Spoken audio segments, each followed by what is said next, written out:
নমস্কার বন্ধুরা, রিম্পা রান্নাঘরে আবার একটা নতুন স্বাদের রেসিপিতে তোমাদের সকলের আমন্ত্রণ। সকল নতুন পুরনো সকল বন্ধুদের পুরো ভিডিওটা একটা লাইক দিয়ে দেখার অনুরোধ রইল। চলো দেখে নাও। আজকে একটা ডিমের ঝোলের বা ডিম আলু কষার রেসিপি নিয়ে এসেছি। কি বলবো, অতি সাধারণভাবে এটা আমি বানিয়েছি। যারা নতুন একদম রান্না জানো না তাদের জন্য এই রেসিপিটা সব থেকে উপযোগী। খুব সহজে আর খুব অল্প মশলাতেই রান্নাটা হয়ে যায়।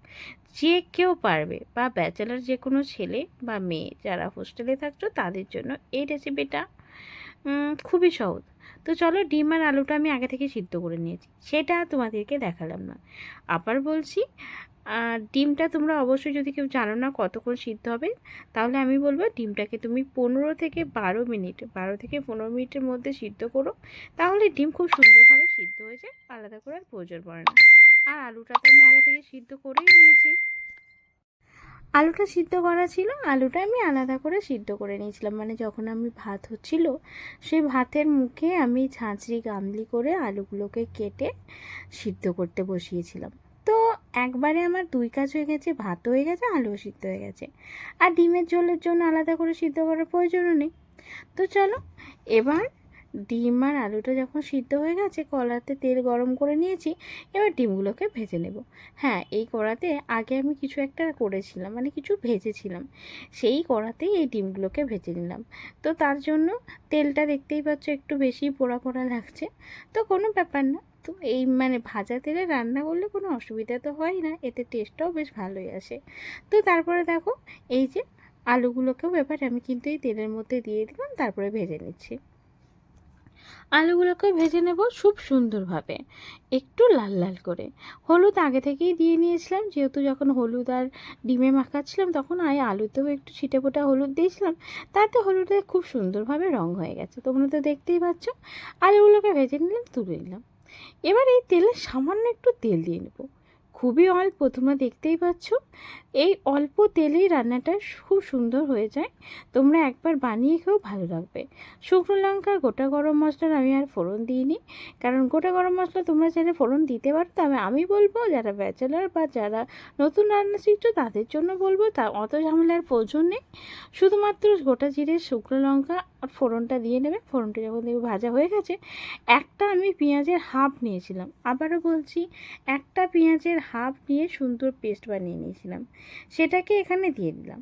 তারপরে এই যে রসুন দিয়ে দিলাম, রসুনটাকে দিয়ে নিয়ে খুব সুন্দরভাবে কষছি। একটা জিনিস এখানে খেয়াল রাখবে, মশলার পরিমাণ কিন্তু তেলের থেকে সবসময় কম থাকবে। মশলার পরিমাণ তেলের থেকে সবসময় কম থাকবে, তাহলে কিন্তু মানে যখন গ্রেভিটা বানাবে তখন তেলের পরিমাণটা কম মনে হবে না। সেই জন্য আমি সবসময় এই রান্নাটাতে, ডিমের ঝোলে এই রান্নাটাতে একদম অতি অল্প মশলা দিয়ে বানিয়েছি। তারপরে দেখতেই পেলে সামান্য একটু আদা দিয়ে দিলাম। রসুনের পরিমাণটা অন্যান্য দিনের তুলনায় আজকে একটু বেশি দিয়েছি।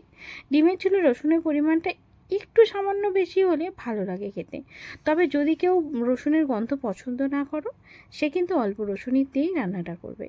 তো তারপরে একটু কালারের জন্য কাশ্মীরি লঙ্কার গুঁড়ো দিলাম, আর আলুগুলোকে দিয়ে দিলাম। আলুটাকে দিয়ে দেওয়ার পর নেড়ে চেড়ে নিচ্ছি। নেড়ে চেড়ে নিয়ে এটাকে এই যে টমেটো আগে পেস্ট করে রেখেছিলাম, সেটা তোমাদের দেখাইনি, তবে বলে দিচ্ছি, শুনে নাও। একটা টমেটোকে 3টে শুকনো লঙ্কার সাথে আমি পেস্ট বানিয়ে নিয়েছিলাম। একটা টমেটো, আবার ভুল বললাম, একটা টমেটো না, একটা টমেটোর হাফ। দেখতেই পাচ্ছ টমেটোর পরিমাণ থেকে, একটা টমেটোর হাফ আমি 3টে শুকনো লঙ্কার সাথে পেস্ট বানিয়ে নিয়েছিলাম।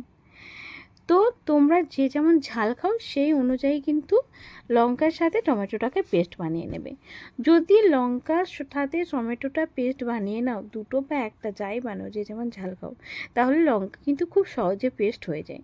তারপরে দেখো, এই আলুর মধ্যে টমেটো আর লঙ্কার পেস্টটা দিয়ে নিয়েছি। আমি যে অনুযায়ী ঝাল খাবো সেই অনুযায়ী কিন্তু লঙ্কা এখানে ব্যবহার করেছি। তারপরে এটাকে নেড়ে চেড়ে আলুর সাথে মিশিয়ে নিয়ে এবার কষতে থাকবো।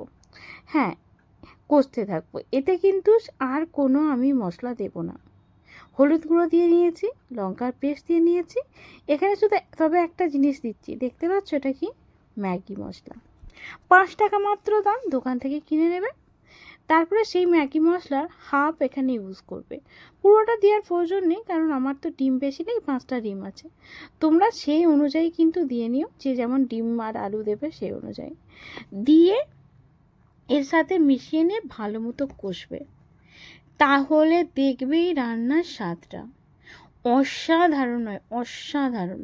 মানে তোমরা কল্পনাও করতে পারবে না কতটা টেস্টি হয়। একবার যদি বানিয়ে খাও না এই ম্যাগি মশলা দিয়ে এই ডিমের ঝোল, তাহলে দেখবে বারবার খেতে ইচ্ছা করবে। তোমরা দেখতেই পেলে আমি কিন্তু আর কিচ্ছু ব্যবহার করিনি, না জিরে গুঁড়ো, না হলুদ গুঁড়ো, কিচ্ছু হলুদ গুঁড়ো দিয়েছি, না ধনিয়া গুঁড়ো, কিচ্ছু না, শুধু এইটুকু মশলা দিয়েই রান্নাটা করব। বেশ কিছুটা সময় নিয়ে কিন্তু অল্প অল্প জল দিয়ে এই ডিম আলুটাকে কষিয়েছি। আবারও বলছি, একটু বেশি সময় নিয়ে কষাবে। আমি আলু আর ডিমটাকে প্রায় 15 থেকে 20 মিনিট অল্প অল্প জল দিয়ে কষিয়ে নিয়েছি। সেটা পুরোটার কষাটা তো তোমাদের সাথে শেয়ার করতে পারলাম না, কারণ পুরোটা যদি দেখাই তাহলে অনেকটা লং ভিডিও হয়ে যাবে, তার জন্য। তারপরে যখন দেখছি এরকম খুব ভালো মতো কষানো হয়ে গেছে, তেল ছেড়ে এসছে, একটা সুন্দর গন্ধ বেরোচ্ছে, সেই সময় বেশ কিছুটা জল এর মধ্যে দিয়ে দিলাম।